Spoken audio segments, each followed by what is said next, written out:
ish faoliyatim to'xtagan, ishchilarimdan ayrildim, to'polay qilmadim, nima qilmadim. Meni aytib bosim bilan qo'rqitishdimi, nima sababdan buni qilishdi? Yozib bermasangiz qonuniy chora ko'ramiz deb meni qo'rqitishyapti. Murojaat qildim, umuman bironta tashkilot o'rganmayapti. Nima sababdan? Mana shu eshigim, mana shu yerdan kirishim kerakmi? Qayerdan kirib foydalanishim kerak? Prokuraturaga borsam, IBMga boring deydi, IBMga boring desam, borsam, arxitektorga boring deydi, arxitektorga borsam, kadastrga boring deydi. Shunaqa xafa bo'lyapman. Nima sababdan bitta ayolga shuncha rahbarlarni bitta menga kuchaytiryapti? Shu arizamga javob nima qilishgan yo'q. Lekin taziya o'tkazgan mintaqaga chaqirishdi. Mintaqaga, garadokga, mintaqaga. Assalomu alaykum, hurmatli prezidentimiz va O'zbekiston Respublikasi Ichki ishlar vazirligi. Sizlarga murojaat qilishimdan maqsad 2016-yilda ish tadbirkorligimni shu binoda boshlab kelganman. Mana bu ish tadbirkorligimiz mana yerdan kirish eshigimiz bo'lgan. Bu yerdan kirish eshigimiz bo'lgan. Shu yerdan kirib ish faoliyatimizni boshlaganmiz.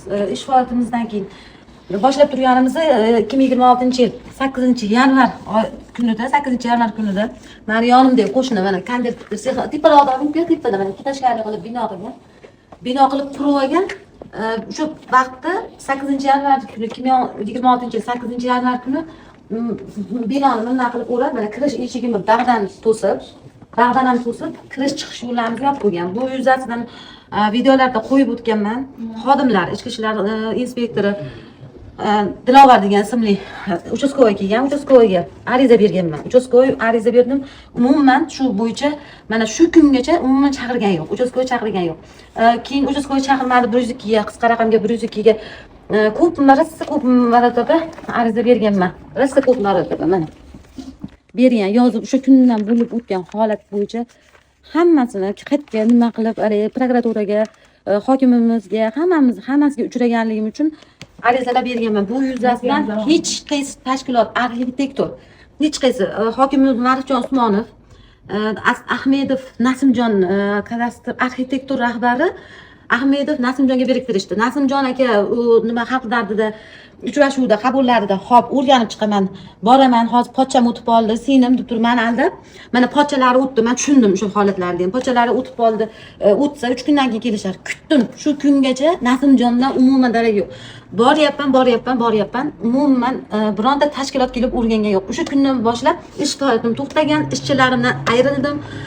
Keyin prokuraturaga bordim. Prokuraturaga borib Ergashev 14 qaysi kun edi mana? Prokuraturaga 30/01/2016-yilda prokuror o'rinbosarlari Muzaffar Egamov, Muzaffarligi esimda qolgan Muzaffar Zafar bo'lganligi uchun shu Ergashevga murojaat qildim, qonuniy baho beraman deyishdi. Endi o'sha holatlardan keyin menga bosim, zo'rg'ish sabab shuncha arizamga javob yo'q, lekin menga Garadoydan, bu yerga bizning hududga tegishli joy emas, Garadoyga mintaqaga chaqirishdi. Mintaqada Mirzohid ismli rahbar o'zini rahbar bilan tanishtirdi. Ichkariga 3-etajga o'ng qo'lga kirdim. Aytib mendan tushuntirish xati olib, o'sha meni yon qo'shnim bo'lgan Bonjour rahbari Ro'shan akaga nima ta'ziya o'tkazibsiz u. Lekin menga ta'ziya menga eshigimni yopib qo'yib, hamma narsani qilishgan ular, lekin men aytib tushuntirish xati yozib chiqdim. Men to'polay qilmadim, nima qilmadim. Meni aytib bosim bilan qo'rqitishdimi, nima sababdan buni qilishdi? Lekin tushuntirish xati yozib olishdi. Yozib bermasangiz qonuniy chora ko'ramiz deb meni qo'rqitishyapti. Men aytib tushuntirish xatini yozib berishga majbur bo'ldim. Shu holat bo'yicha mana hozirgi kungacha o'lim yo'q. Mana qo'ling, mana mana yong'in xavfsizligiga qayerda javob beraman? Mana qo'shnimiz, yonma-yon qilgan. Mayli u holat bo'yicha ham yong'in xavfsizligi arxitektorga, kadastrga murojaat qildim. Umuman bironta tashkilot o'rganmayapti. Nima sababdan? Mana shu eshigim, mana shu yerdan kirishim kerakmi? Qayerdan kirib foydalanishim kerak? Hurmatli prezidentimiz, sizdan men ayol kishi bo'lsam ham shunga harakat qilib, haloli pok tirikchilik qilishim kerak. Qayerga ketishim kerak? Qayerda tirikchilik qilib, qayerda farzandlarimizni yo kelajagini bizdan keyin avlodlar nima qiladi? Bizdan keyin meni masalan shaxsan o'zimni nevaramni, misol uchun nevaram bor, o'g'limdan, qizimdan. Bular nima qiladi? Bizni men qanaqa nima qilaman? Hozir mana o'g'lim ketishgan, qizimni u yerga turmushga berganman. Uyda bitta o'zimman. Bular hozir menga nima qilishi noma'lum. Bu videolardan keyin menga qanaqa ta'zir o'tkazishadi. Lekin men o'zimni tirikchiligimni, o'zimni shu ish faoliyatimni yurg'izishga harakat qilish maqsadida sizga murojaat qilishga majbur bo'ldim. Hurmatli prezidentimiz, hurmatli vazir janoblar, hammalaring shu ishni qonuniy. Menda mana papka qilib qo'yganman. Pakkada videolarda qo'yib o'taman. Murojaat qilgan nimalarim javob xatlari berishmayapti. Murojaat qilgan. Prokuraturaga borsam, IBMga boring dedi. IBMga boring desam, borsam arxitektorga boring dedi. Arxitektorga borsam kadastrga boring dedi. Lekin men hozir shu kungacha men javoblarini ola olmayapman. Men o'zimni shunaqa xafa bo'lyapman. Nima sababdan bitta ayolga shuncha rahbarlarni bitta menga kuchaytiryapti. Nima haqlari bor? Qonun hammaga ustuvor. Mana sizni Saida Mirziyoyev va nimalarida order talab qilish kerak deyilgan holatlar bo'ldi. Men 102 ga berdim. Buni ham sizlardan iltimos qilib so'rayman. 102 ga berdim. Menga order beringlar. Yo'q, mana bergan shu ariza berganimni qo'yib o'taman. Shu order ham yo'q. Umuman uchastkovoy bironta xodim, mas'ul xodim nimaga shu 102 ga berdingiz, order so'radingiz deb shu arizamga javob nima qilishgan yo'q. Lekin ta'ziya o'tkazgan mintaqaga chaqirishdi. Mintaqaga, Garadokka, mintaqaga.